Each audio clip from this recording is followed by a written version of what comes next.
আসসালামু আলাইকুম গাইজ, চলো আজ বাড়িতে বানিয়ে দেখি এগ চাউমিন।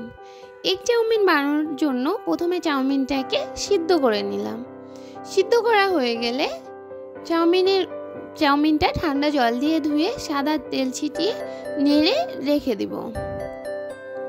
এরপরে ডিম ভুজিয়া বানানোর জন্য দুটো ডিম ফাটিয়ে নিলাম একটা গ্লাসে। এবার লবণ আর গোলমরিচ গুঁড়ো দিয়ে ফাটিয়ে ডিম ভুজিয়াটা বানিয়ে নিব।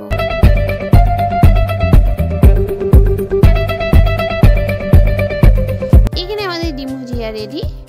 এবার গাজর, পেঁয়াজ আর লঙ্কা কুচি করে নিব। এবার ওই পাত্রে তেল দিয়ে কুচনো সব কিছু দিয়ে লবণ দিয়ে নেড়ে নেব।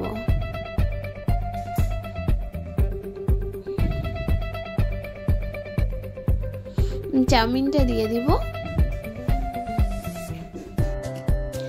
চাউমিনটাকে আমরা এখানে ভালোভাবে নেড়ে ডিমের ভুজিয়া দিয়ে দিব, লেবুর রস, চাউমিন মশলা আর টমেটো সস দিয়ে ভালোভাবে রান্না করে নিব নেড়ে নেড়ে।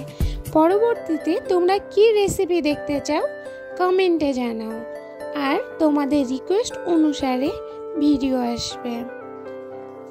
আমাদের এখানে চাউমিনটাকে রান্না করা হয়ে গেছে। এবার একটা থালিতে ঢেলে নিব। পেঁয়াজ কুচি আর শসা দিয়ে ডেকোরেট করে নিব, টমেটো সস দিয়ে দেব লাস্টে। অনেক ইয়াম্মি হয়েছে। তোমরাও পারলে বাড়িতে বানিয়ে নিতে পারো বিকেলের নাস্তা হিসেবে। Thank you.